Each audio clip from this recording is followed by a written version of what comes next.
How's it, everybody? This is Brother Grant doing it for you here today. Today we have a very special guest, Ousman, founder and executive director of the Washington West African Center in Linwood.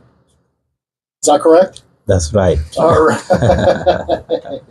All right. We're going to also be talking about the Sounds of Africa, an event that's happening on August 17th at Garfield Park. We're going to be talking about that a little bit later too.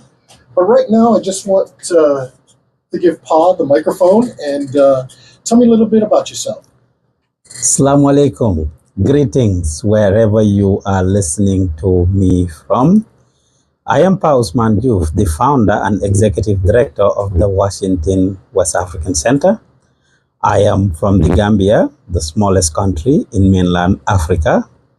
I am an immigrant that has been in the United States for 20 years and has gone through the whole 9 yards, facing all kinds of challenges, racial discrimination, being arrested and detained by immigration for 4 months, released on an order of supervision, put on a monitoring bracelet, went through it all. And when I finished going through all that, I decided to establish something that my community members can serve as a safe haven for my community members, or if they need guardians, they would actually be able to have that guardians. I've been in the US for 20 years. I only became a US citizen 2 years ago. You can imagine the struggles that I've been through. Yeah. Here, happily married with 3 kids, and wow. Yeah, kicking in. Great. So how long have you been married? It's been, so my daughter is 15, 16 years, right? Years. Lovely daughter, by the way. She's here in the studio as well. Awesome. Wow. All right. So is there, why don't you give us a little bit more information about the center, the West African Center, and what it does? So the Washington West African Center serves as the 211 and 911 for the West African community here in the States, where if people need anything, they come to us. And if we don't have it, we make a concerted effort to go find it. We provide cultural relevant wraparound services. Open Monday to Fridays. Our office is in Linwood by the Convention Center. We've been in existence since 2017. We have what is called our Bidiu After School program, which is for the kids in the community, 5 to 15-year-olds that come there 3 days a week to learn about their culture and tradition and stay connected with their roots. We teach them about lots of social and life skills and, of course, homework assistance. We have a grandma support group, about 140 grandmas and seniors in the community. Wow. We brought our parents here, my mom included, most of them that haven't been to school, that stay home and get bored. So we bring them together once a month. They get together, interact. I mean, they serve as a fabric for correcting and supporting the community. If families are breaking apart, the grandmas go to help to fix those things. If somebody dies in the community, they provide moral support for the families. And they, of course, have their annual grandma conference that goes on, that just went past 2 months ago. We have 2 vehicles that we use to provide transportation to our community members to different places, including the kids and the grandmas. We also have provide language translation and interpretation. West Africa is home to 16 countries, most of which were colonized by either Britain, and 2 were colonized by Portuguese. And the people, especially from French-speaking West Africa and Portuguese-speaking West African countries, struggle a lot when they come here to have access to the language. Right before coming here, I was at the center. We have ESL classes for them, helping them to build resumes, applying for jobs, applying for medical insurance, hospital, looking for different type of services and resources. So we have ESL classes going on at the center. Basically, it's wraparound. Housing is something that we are also in. We have master leases with about 4 different apartment complexes. We put people in, and we are supporting our community members with housing. And very importantly too, we are holding on to the African heritage to make sure that our kids, our grandkids are aware. West Africans have been marginalized, racially discriminated and against for the longest.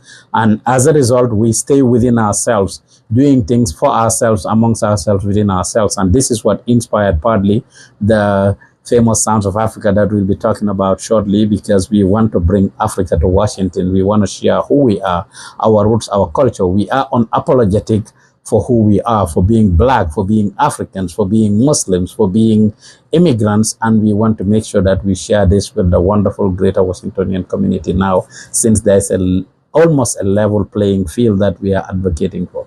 Wow, that's a lot of stuff that the center does. Right. And the community that you have, is it in Everett or Linwood? We are a statewide agency. West Africans are scattered across the state, but of course, mostly in Snohomish and King County. And yes, here in Everett, it has the a chunk of the population here in Everett and Linwood area. Yeah. So the center is in Linwood, and so it is open for the public? The general public. We provide, let's say yesterday being the latest, we serve every other Friday. We serve 100 to 150 boxes of cultural relevant groceries to the community as well. And that happens at the center. People come from all over the county to pick this food up. Wow. Now, I'm Hawaiian. I'm actually Hawaiian from Hawaii, doing a Hawaiian radio show. And one of the things that happened to me when I moved to Washington was I lost access to a lot of the favorite foods that I eat, Hawaiian foods. So I don't know a lot about African foods and specialty groceries. Now, I'm really curious. What are some of the things that African cultural foods that they can't get here that you're able to bring in? Right. So thank God that Washington is a liberal and nice state, and we have a lot of Africans here. As we are growing, it's home to about 20,000 West Africans, by the way. And because we are growing, we live here, we work here, we are opening businesses. Right down the street, a minute away from you, is an African restaurant that just opened here in February. Right a minute away from you, and I'll be happy to tell you. Yeah, I could give them. Okay, it's Heritage African Restaurant. It's right down the street, a minute away from you. It's called what? Heritage African Restaurant. 1 minute away from you if you get out of this place. In fact, I'm going there from here. So we have DJ's Kitchen in Linwood. We have Hadiani in Montlake Terrace. So in here alone, we have Bantaba right next to our office. So there are several African restaurants here. There are several African grocery stores like the African Supermart, where you can go and get lots of ingredients to actually prepare the meals. So Africa is being brought here, and of course all these, I'm happy to inform you that these businesses are going to be at the Sounds of Africa Festival to actually serve African food. Oh, I love it. I love it. Now, the festival, it's going to have food trucks, I take it, right? Not food trucks only. Yes, food booth. Yes, we have several, 10 different food vendors that are going to be there. We are expecting about 60 vendors, 10 of which are food. I like the food part. I know. Well, I guess since we're starting to lean over more into the festival, why don't you tell me a little bit about the festival? I think it's the second annual. Yes, this is the second edition. It's an idea I had in mind because we believe our culture, our heritage is rich. As you see, I have my 3 kids here in the studio with me. We live here. Throughout my struggles, my kids never had the opportunity to go back home. I was undocumented. Money was tight. So many different reasons as to why I couldn't take them back home. We wanted them to be connected to their roots, which is what inspired partly for us to create the BDU program. Now, not only for our kids, but we want to share Africa with the Greater Washingtonian community. Like I said, we've been isolated for the longest, doing things for our communities, within our communities, for us, by us alone. And now, we wanted to make sure that we are sharing that with the greater community. I was going to do it, the first time was going to be before COVID, and it hit. So when the dust settled in 2023, we partnered with Everett Community College right here down the street, and we did it there for 2 days, Friday and Saturday, August 4th and 5th of last year. We had workshops on Friday. of traditional African musical instruments, the djembe, the sabar, the tama, the balafon, the kora, and it was very nice, a lot of work, Yes. and needs a lot of resources. Knowing that we actually are still struggling with funding for the project is why we decided to cut it down to make it a one-day event. And this time too, based on feedback, we brought it outside to do it at Garfield Park, which is also not far from here, to make sure that we give the community what they want, where they want it, I mean, right at their doorstep. So it's going to be a lot of things that will be happening. It's an event that promotes African food, African music, and African fashion. We will be having a fashion show of by 19 different from 19 different African countries. Yeah, you'll have the opportunity to see people represent the cultures from 19 different countries, wearing the outfit, telling the stories of our ancestors, our people, through the outfits and through the music. You will also have the opportunity to try African food of different types. And of course, we have a lineup of 8 different live band, live music. This is Africa, African music, African fashion, African art by Africans themselves here in Washington. Wow, that sounds so exciting. I think I definitely marked it on my calendar. I talked to my wife about it. She wants to come down too. Wonderful. I'm just really excited about it. Thank you. What else do attendees need to know about I think I saw that it is free admission. Yes, it's free admission. It's from 1 to 7 p.m. We'll be there with lots of activities for all demographics, kids, seniors, different people. We are constantly in touch with different stakeholders. Just last week, we had conversations with the Everett Police Department about security, and we are very excited about everything.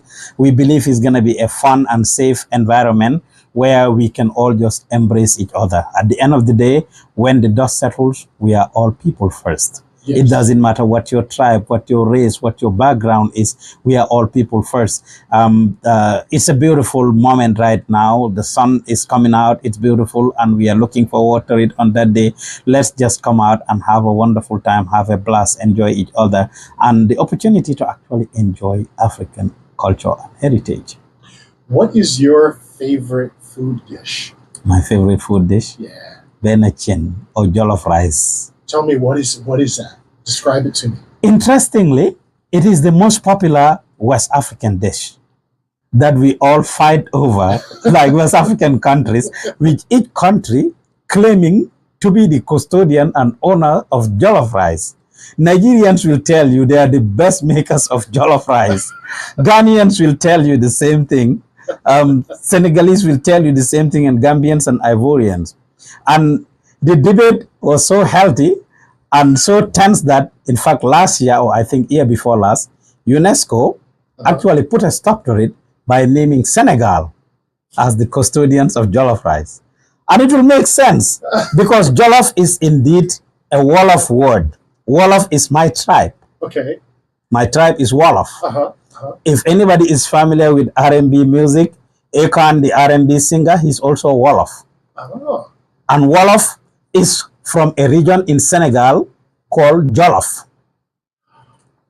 Okay, all right. So Jollof, Wolof. So as you can see, if I was to give you a little rap in Wolof, I would be like, Wahid Isnaini, Mayar sama sikim bam tol ne bu Khumaini, Sukhal sama kham bam me tololek Imam Ghazali.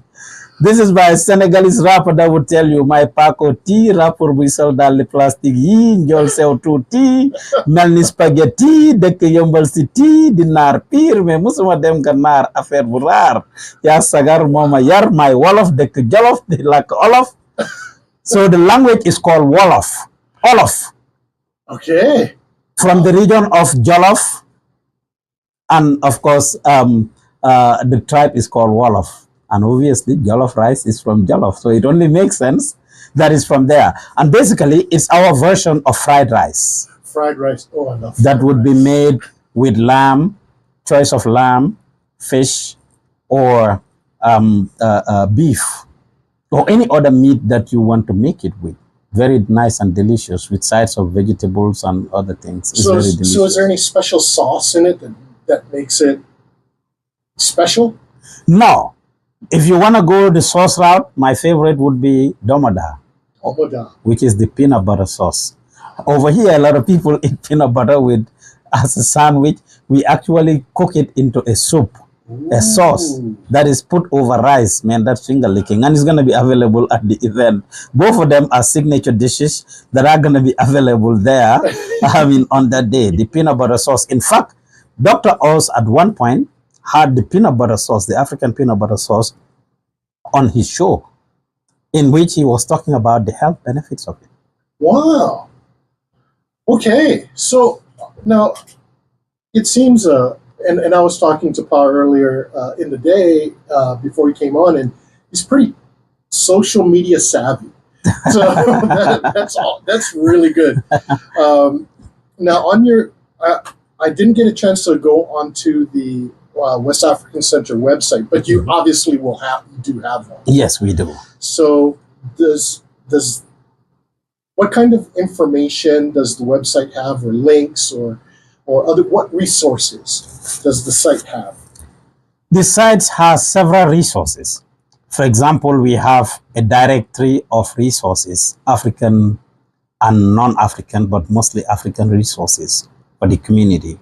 We also have the different programs and activities that we provide as Wawac. There is a link to our donation page. If you want to know anything about the organization, the leadership, the finances, we are a very transparent organization. All of this is actually on the website. We have videos and audios of the different programs that we actually implement. So there's a media link there and photos where you will be able to see, and have a glimpse of the type of activities that we carry out at the center. We have our job site, or if you want to register to volunteer, and I'll use this opportunity to ask whoever, one of the biggest challenges we have for Sounds of Africa actually is access to volunteers. We are looking for volunteers who can help us in different departments. The event is growing.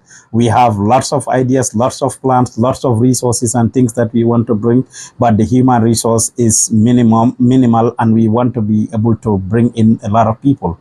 So if anybody is here that is interested, if you go to the website, there's a contact page through which you can reach out to us, or you can send an email to info@wawac.org. That's info at WAWAC as in Charlie.org, and we will be happy to work with you and share the different volunteer opportunities that we have, especially for Sounds of Africa Festival.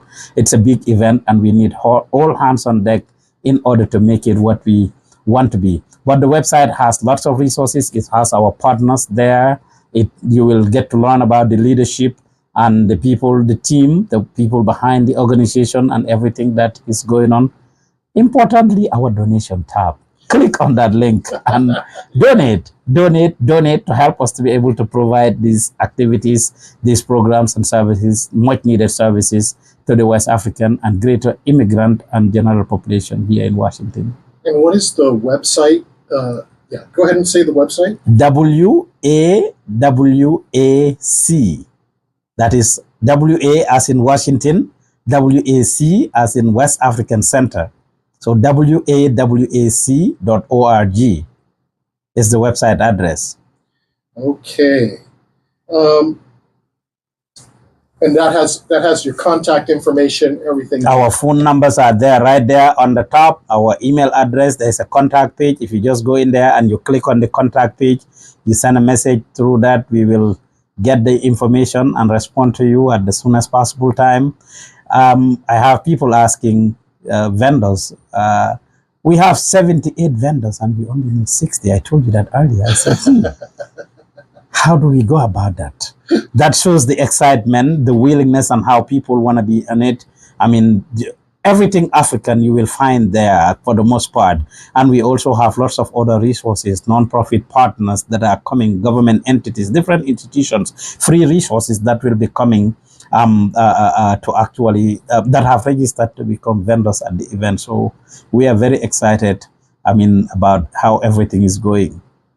Great. Okay. Just so that because I listened to Kevin Henry's thing, why don't you go ahead and pronounce your name and spell it just so that everybody can get it, because I tried. Yes. So my name is Pa, P as in Peter, A as in Alpha, space, O as in Orange, U as in Umbrella, S as in Sam, M as in Mary, A as in Andrew, and N as in Nancy. Pa Ousman. Pa Ousman. Pa Ousman. Pa Ousman. Not sh. There is no H. Oh, Ousman. Pa Ousman. Ousman, yes. Pa Ousman. Joof is my last name. J as in John, O as in Oscar, O as in Oscar, and F as in Frank. Pa Ousman Joof. That's me. Oh, got it. All right. Well, is there anything else that the listener should know? About the center, it serves as a safe haven for our community. My story inspired it. Why don't you go ahead and give me a little bit about that story? As I said, I lived in the United States for 20 years, 18 of which were struggles.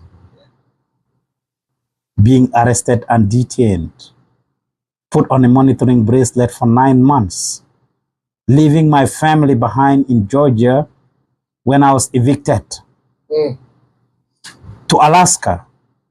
And folks ask, why Alaska? I said, I went to Alaska for freedom. Mm-hmm. Because there was a bracelet on my leg. I was in a criminal when the United States immigration was trying to make me one. And I wanted to just get that monitoring bracelet off of my leg. And you had to go to Alaska to do that? Yes, because everywhere else I was to go in the United States, probably they had, from the research that I did, they had a branch there, which, of course, for example, immigration had contracted G4S, a firm, a private security firm, to serve as the monitoring body for people like us that they detained and could not deport back to our countries. And we were basically put on so many restrictions, so many things that turned us almost to be criminals. You said you listened to my interview with Kevin Henry. Yes, you hear me telling him that the system is set up in a way that continues to victimize us, that continues to make us feel like we are criminals, that continues to make us do things that we would typically not want to do. Mm-hmm. As I said, anything that is in between anyone and their survival, they will do that to break that thing. Right. And whoever inflicts it on us, if they were in a similar situation, they would have done the same thing. That would make them, after setting us up, after putting us through the issues that they put us, eventually they will end up saying black people again, African people again, immigrants again, Muslims again. Right, right. We have been labeled with these names when it is the system that sets us up. And I use the latest example of a community member that wants to get a driver's license and has met all the requirements, but because he has a language barrier, he does not speak English, read or write English, the Department of Licensing cannot get him an interpreter until this minute. From 3 or 4 months ago when this guy applied to, do his driving test. It's very frustrating. Our center is supporting him through this. We contacted them on numerous occasions and they say, oh, we don't have an interpreter. It continued to be pushback. And I had to schedule a meeting with the leadership to say, hey, our office can do this. They said we have a contract with some other entities that can do it. And those entities cannot even recruit somebody. Our West African languages are not written. For anybody that is listening, especially that is in a position of responsibility, that actually deals with West Africans, it is important for them to know that West African languages are not written. Like Korean is written, Chinese is written, A few African languages like Swahili and Amharic could be written. West African languages are not written. I challenge them to show me the one that is officially written, that is accepted everywhere. As a result, when we go anywhere in any setting to do language interpretation, for example, in the courts, we get sworn in by judges, and those in the legal system can tell you to say that we agree to translate whatever we are saying from English to the language and from the language to English. Now, there are companies that are trying to cash in on our community to just go and recruit interpreters who they don't vet because they don't have any way of vetting them. If you want to get a French interpreter, you look at their credentials. They show you their certification. They have to be certified. It's not the same with West African languages. As a result, a lot of our community members get misdiagnosed within the healthcare system because of language barriers. A lot of our community members get convicted or have wrong judgments made on them because of language barriers, and this is not fair to our community. Yeah. And that just kind of speaks to the difficulties that you went through. Yes. And all the obstacles that you had to overcome. You were able to open this center. Right. That helps everybody from your culture and in the community itself. Yes, to advocate for people, to make sure that they have a shoulder to lean on, to make sure that even if they are going through the same things that I went through, there would be guidance for them. I wish when I was going through that, I had a place to go to that has master leases, and if I am to be evicted, or when I was going through eviction, I can be put in an apartment after contacting them shortly. Yes. These things are available at the center. See, that's the kind of stuff that's important. Yes. That you have that at the center. I wish, yes, that I had access to the food, the cultural relevant food that I so desperately and dearly needed back then that I didn't have access to, especially for free. Right. It's very important that I wish there was the center that I can just call in to say, I need this thing. I wanted to go to immigration for an interview, or I have a fingerprinting appointment that is due. I have a court hearing that is due. I have this that is due, and I don't have transportation, and it is arranged for me to be able to go to immigration. I wish I had a center that could serve as an advocate for me. And now you created that center. Yes, and this is exactly what we are doing. My team and I are doing at the Washington West African Center, to serve as a voice for our people, to advocate for our people, to sit at the table where now we have respect. We are respected. We are listened to. We are involved in decision making about our culture.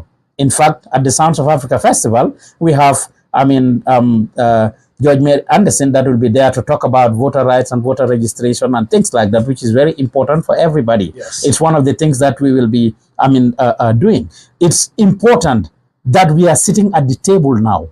For the longest, we have been the menu. For the longest, people make the dessert and made us the dessert. People made us the entree, the main courses.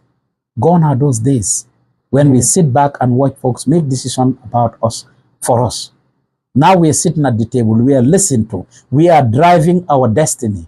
We are picking and choosing what we want and what we don't want. And not just any and everybody coming to throw whatever you want to throw at us. We know when to say no, when to push back, and when to accept. But generally, we know that we are no less people. We are no less important.